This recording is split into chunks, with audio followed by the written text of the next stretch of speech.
Hello दोस्तों, कैसे हैं आप सब। स्वागत है आप सभी का कॉमिक वर्ल्ड चैनल पर। तो चलिए दोस्तों, शुरू करते हैं मनोज कॉमिक्स में मकड़ी रानी सीरीज़ की अगली कॉमिक्स, काली रात का कातिल।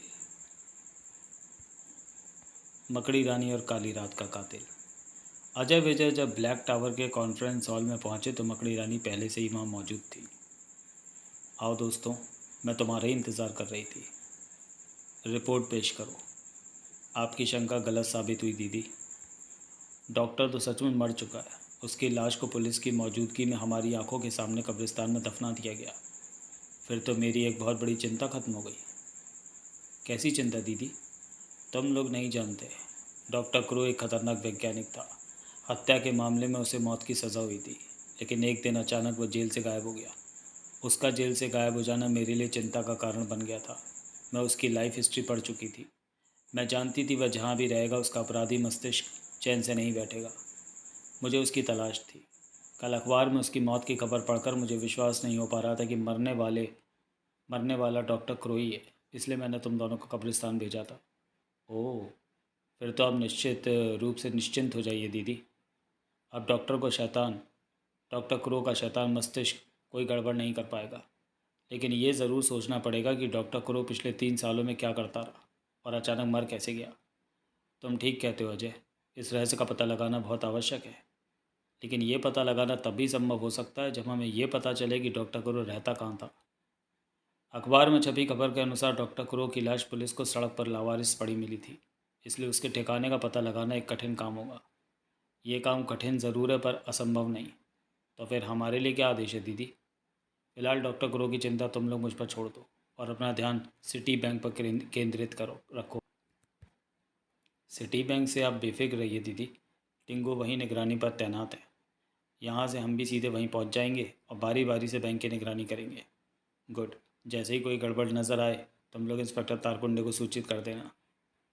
पर दीदी, आपको ये शक क्यों हो रहा है कि सिटी बैंक में डकैती पड़ने वाली है?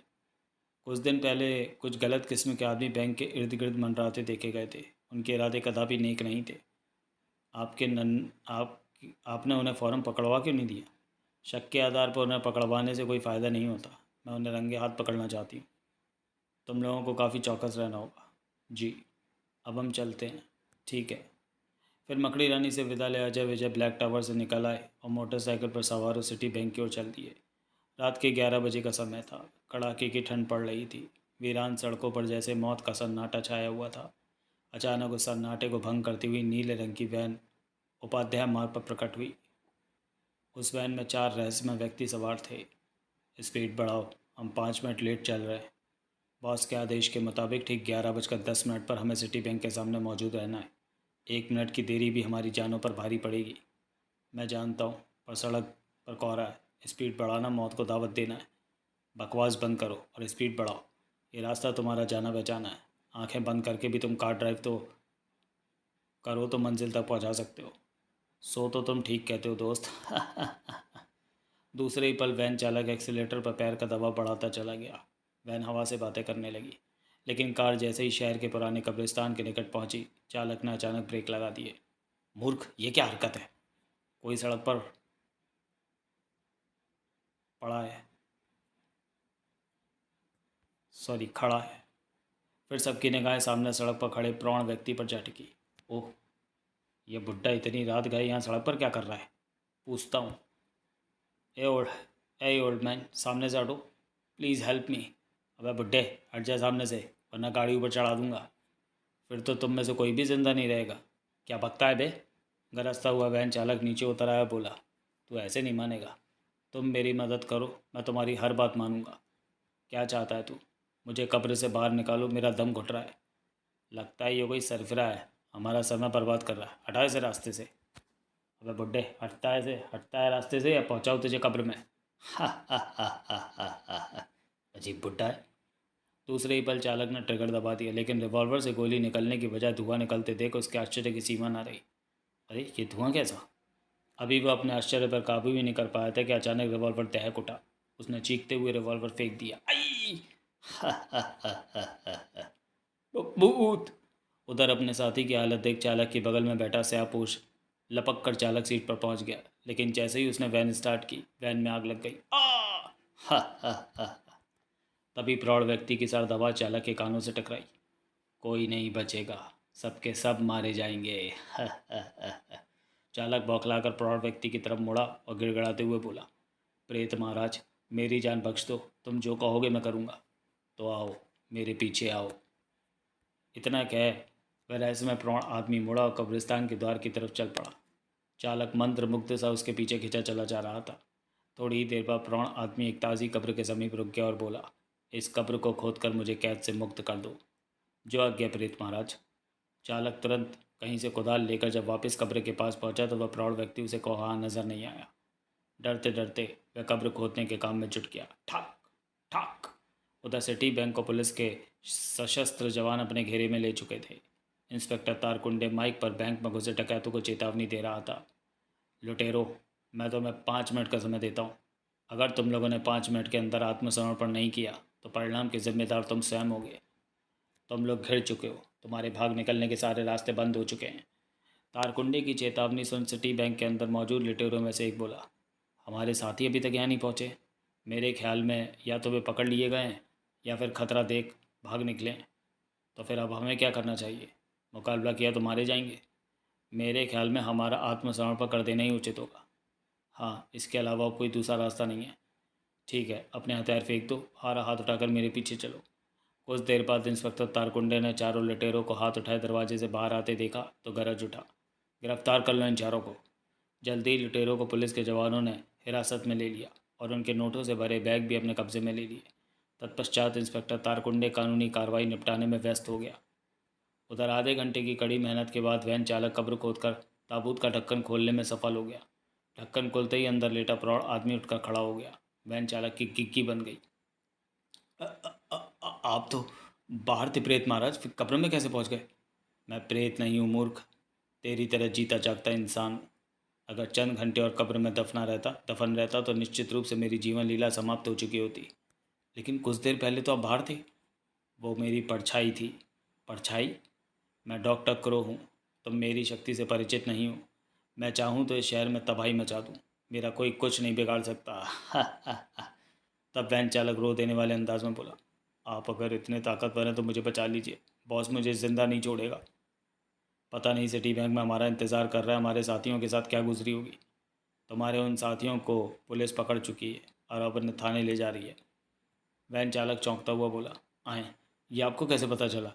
ठीक उसी तरह जैसे मैंने कब्र में लेटे लेटे तुम लोगों को वैन से आते देख लिया था। मैं अपनी परछाई को कहीं भी अपनी इच्छा अनुसार भेज सकता हूँ और जानकारी प्राप्त कर सकता हूँ। आप तो जादूगर मालूम होते हैं डॉक्टर क्रो। क्या आप मेरी मदद नहीं करेंगे? क्यों नहीं, मेरे पीछे आओ। दूसरे ही पल वैन चालक डॉक्टर क्रो के पीछे हो लिया। अजय विजय और टिंगू पुलिस के काफिले को मुजरिमों के साथ प्रस्थान करते देख रहे थे। अचानक टिंगू बोला, यारों, कारवां गुजर रहा है, अब हम यहाँ खड़े क्या कर रहे हैं? हाँ, यहाँ का काम तो खत्म हुआ, अब हमें भी चलना चाहिए। आज की रात सिर ढाँप कर चैन की नींद सोएंगे। तुम्हें सोने व खाने के सिवा और कुछ आता है कि आता ही कहाँ है? तभी अजय विजय टिंगू को टोकते हुए बोला, देखो, अब आपस में झगड़ना शुरू मत कर देना। तुम ही बताओ अजय भैया, पहल किसने की थी? इस बात का फैसला तुम दोनों आपस में करते रहना, मैं चला। इतना कह अजय मोटरसाइकिल पर सवार हो गया। फिर जैसे ही उसने मोटरसाइकिल स्टार्ट की, विजय और टिंगू झगड़ा भूल लपक कर उसके पीछे सवार हो गए। अजय ने मोटरसाइकिल दौड़ा दी। उधर पुलिस का काफिला भी लगभग 1.5 किलोमीटर का फासला तय कर पाया था कि तभी सड़क के बीचों बीच एकाएक ही प्रकट हुए व्यक्ति को देख इंस्पेक्टर तारकुंडे की आंखें आश्चर्य से फैलती चली गईं। ओह, डॉक्टर क्रू? नहीं, ये कैसे हो सकता है? डॉक्टर क्रू तो मर चुका है और मेरी मौजूदगी में दफनाया गया है। कहीं मैं कोई सपना तो नहीं देख रहा हूँ? फिर जैसे ही उसे एहसास हुआ कि वह कोई सपना नहीं देख रहा, उसने अपना रिवॉल्वर डॉक्टर क्रो पर तान दिया और कड़क कर बोला, doctor Crow, you are under arrest. Police तुम्हें वर्षों से ढूंढ रही थी। मरने का नाटक कर तुमने हमें अच्छा बेवकूफ़ बनाया, पर अब स्वयं सामने आकर तुमने अपनी बेवकूफ़ी का परिचय दे दिया है। तुम मूर्ख हो इंस्पेक्टर। अब दुनिया भर की पुलिस मेरा कुछ नहीं बिगाड़ सकती। हा हा हा। रुक जाओ वरना गोली मार दूंगा। हिम्मत है तो चलाओ गोली। इंस्पेक्टर तारकुंडे ने ट्रिगर दबा दिया, लेकिन नतीजा देख उसे पसीने आ गए। उफ, ये रिवॉल्वर गर्म क्यों हो रहा है? और फिर देखते ही देखते रिवॉल्वर इस कदर दहक उठा कि इंस्पेक्टर तारकुंडे ने बौखलाकर रिवॉल्वर सड़क पर फेंक दिया। तभी डॉक्टर क्रो का फौलादी पंजा इंस्पेक्टर के गले पर कस गया। अपने भगवान को याद कर लो इंस्पेक्टर, तुम्हारा आखिरी वक्त आ गया है। तभी सब इंस्पेक्टर राम सिंह चेतावनी देता हुआ गुर्राया, साहब को छोड़ दो वरना भून दिए जाओगे। अठास करते हुए डॉक्टर क्रो ने इंस्पेक्टर तारकुंडे को हवा में उछाल दिया। फिर वह इंस्पेक्टर तारकुंडे का परिणाम देखे बिना सब इंस्पेक्टर राम सिंह की तरफ घूम गया। दूसरे पल उसकी आंखों से आग की किरणें लपलपाती हुई राम सिंह की तरफ लपकी। अगले ही क्षण राम सिंह का शरीर आग के आगोश में समा चुका था। आ बचाओ! राम सिंह का हर्ष देख पुलिस के सशस्त्र जवानों में खलबली मच गई। वे अपनी बंदूक फेंक डरे हुए चूहों की तरह चीखते चिल्लाते भाग निकले। तब डॉक्टर क्रो ने बड़े आराम से चारों कैदियों को मुक्त किया और जीप में बैठा दिया। तभी वैन चालक दौड़कर आया और चालक सीट पर बैठते ही उसने जीप स्टार्ट कर दी। दूसरे पल जीप हवा से बातें कर रही थी। जीप एक पुराने खंडर के सामने पहुंचकर रुक गई। लुटेरे खंडर के अंदर स्थित अपने गुप्त अड्डे में डॉक्टर क्रो को ले गए। वैन चालक ने अपने बॉस से डॉक्टर क्रो का परिचय कराते हुए अपनी सफलता का विवरण दिया और बोला, बॉस, अगर डॉक्टर क्रो हमारा साथ ना देते तो हम सब इस समय हवालात में होते। आश्चर्य है, इतने महान वैज्ञानिक होकर भी इन्होंने हमारी मदद की। हैरान होने की ज़रूरत नहीं है मिस्टर खेरा, मैंने तुम्हारे आदमियों की मदद इसलिए की क्योंकि मैं तुमसे मिलना चाहता था। ओह, तो तुम मुझे भी जानते हो? अपराधी चेहरों से मैं अच्छी तरह वाकिफ़ हूँ। ओह, आखिर तुम चाहते क्या हो? यहाँ आने के पीछे तुम्हारा क्या मकसद है? दरअसल मुझे तुम जैसे आदमियों की ज़रूरत है। तुम्हारी मदद से मैं अपनी प्रयोगशाला स्थापित करूँगा और अपनी एक अलग दुनिया बसाऊँगा। मेरे आविष्कारों के सामने दुनिया सिर झुकाएगी और एक दिन पूरी दुनिया पर मेरा राज होगा। तुम लोग राज करोगे, राज। दुनिया भर की सुख सुविधा तुम्हारे पास होगी। लेकिन हमें करना क्या होगा डॉक्टर? तुम और तुम्हारे साथी मेरी ज़रूरतों के यंत्र विदेशों से स्मगल कर मेरी प्रयोगशाला तक पहुंचाने का काम करेंगे। इस काम के लिए धन की ज़रूरत होगी। इंडियन करेंसी से काम नहीं चलेगा। विदेशी बाज़ार में सोना या हीरे जवाहरात के बदले में सौदे होते हैं। धन की चिंता तुम मत करो खेरा, हम इस शहर का सारा सोना लाकर तुम्हारे हवाले कर देंगे। डॉक्टर, इस तरह तो काफ़ी समय लग जाएगा और ख़तरा भी बढ़ जाएगा। मेरा काम मानो तो धन की समस्या एक ही बार में हल हो सकती है। वो कैसे? कुछ ही दिनों में यहाँ एक हीरो की नुमाइश होने वाली है। देश विदेश के काफ़ी जौहरी कीमती हीरे व जवाहरात इस नुमाइश में पेश करेंगे। अगर आप उन सारे हीरो व जवाहरातों पर हाथ साफ कर दें तो सारा काम आसान हो जाएगा और रोज़ रोज़ खतरा उठाने की ज़रूरत भी नहीं पड़ेगी। एक्सीलेंट, तुम्हारी अकल की दाद देनी पड़ेगी। ये नुमाइश कब और कहाँ शुरू होगी? इस महीने की 13 तारीख को नेशनल हॉल में। ठीक है, हम 13 तारीख की रात ही नेशनल हॉल से सारे हीरे व जवाहरात उड़ाकर तुम्हारे पास पहुंचा देंगे। इतना क्या डॉक्टर क्रो जाने के लिए मुड़ा तो मिस्टर खैरा चौंक कर बोला, लेकिन आप जा कहाँ रहे हैं? आज की रात मुझे कुछ ज़रूरी काम निपटाने हैं। मैं ठीक समय पर स्वयं तुम्हारे पास पहुंच जाऊंगा। इतना क्या डॉक्टर क्रो वहाँ से चल दिया। उधर एक पुरानी इमारत के तहखाने में डॉक्टर क्रो के दो सहयोगी राजा और राणा बड़ी बेताबी से किसी चीज़ की तलाश कर रहे हैं। हो सकता है डायरी यहीं कहीं हो, यहाँ भी नहीं है। समझ में नहीं आता डॉक्टर ने वह डायरी कहाँ छुपा कर रख दी। तभी राजा राणा का ध्यान अपनी ओर आकर्षित करता हुआ बोला, राणा, डायरी यहाँ भी नहीं है। तो फिर डायरी कहीं कहाँ होनी तो यहीं चाहिए।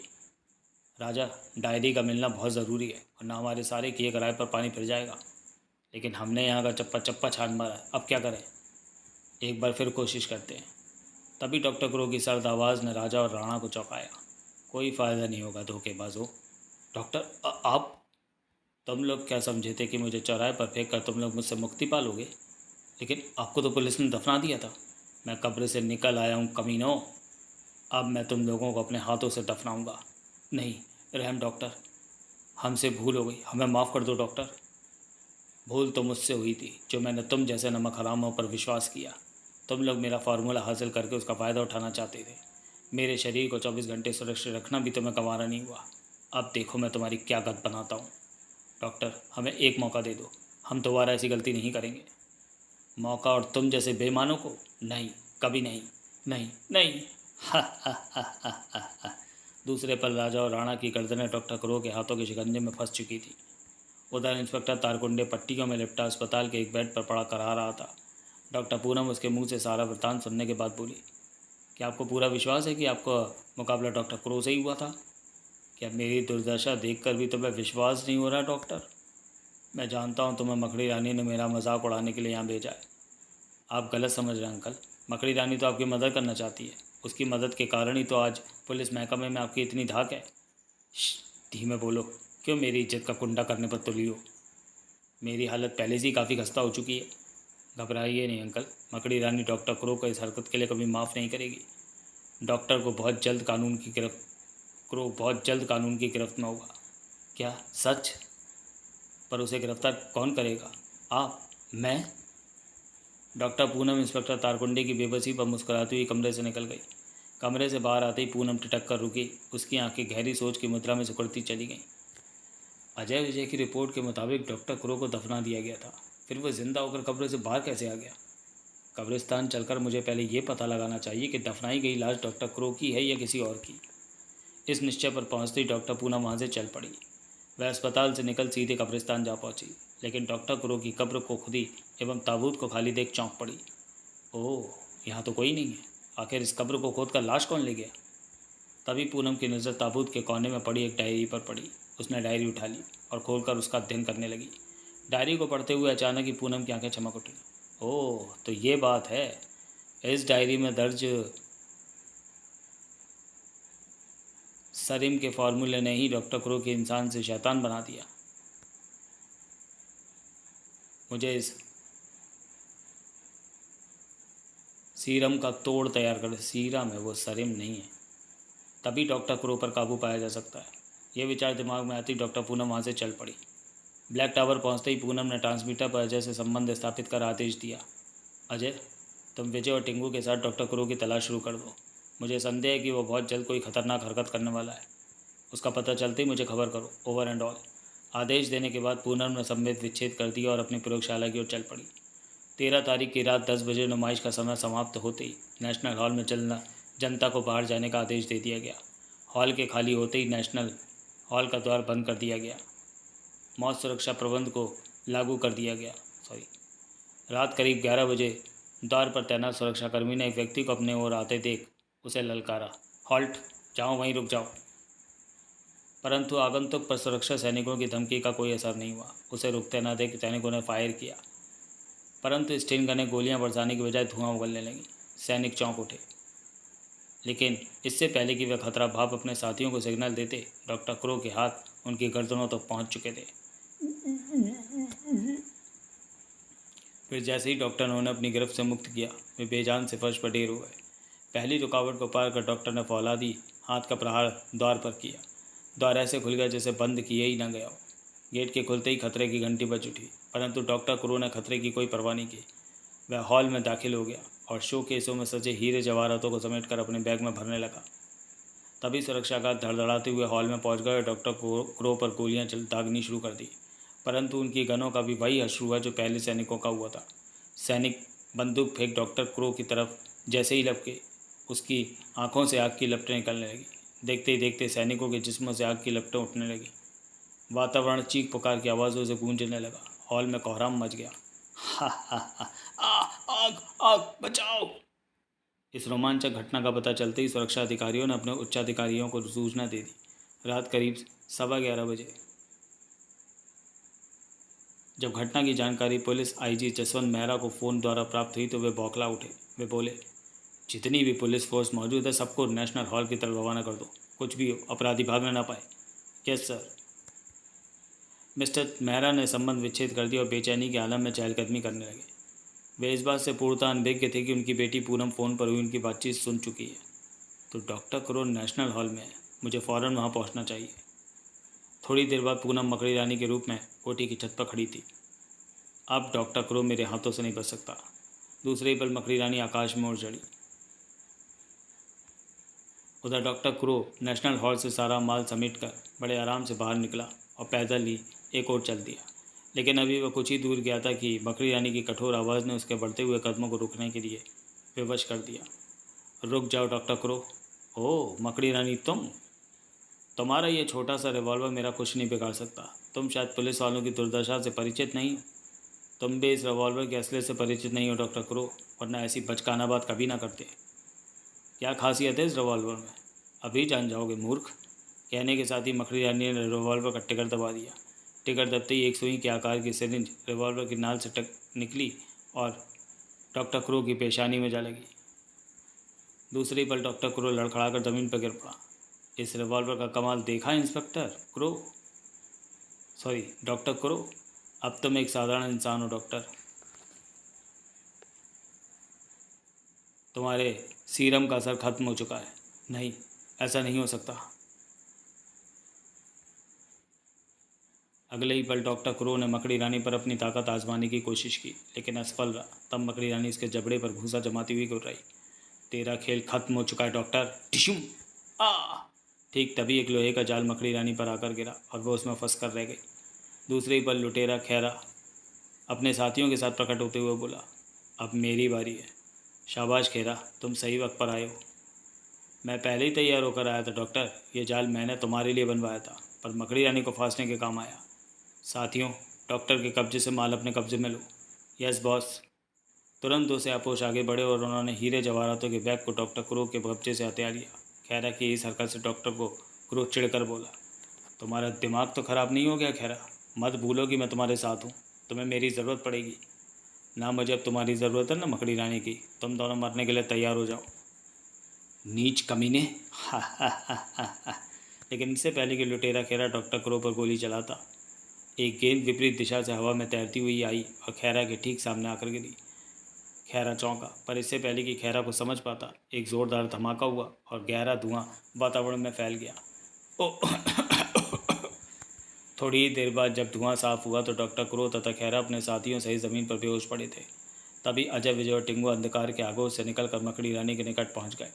उन्हें देख मकड़ी रानी प्रसन्न स्वर में बोली, शाबाश दोस्तों, आज तुमने मकड़ी रानी को मरने से बचा लिया। आप होश में हैं दीदी?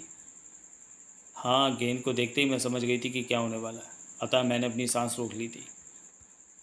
तत्पश्चात अजय विजय मकड़ी रानी को जाल से मुक्त कराने को उपरांत बोले,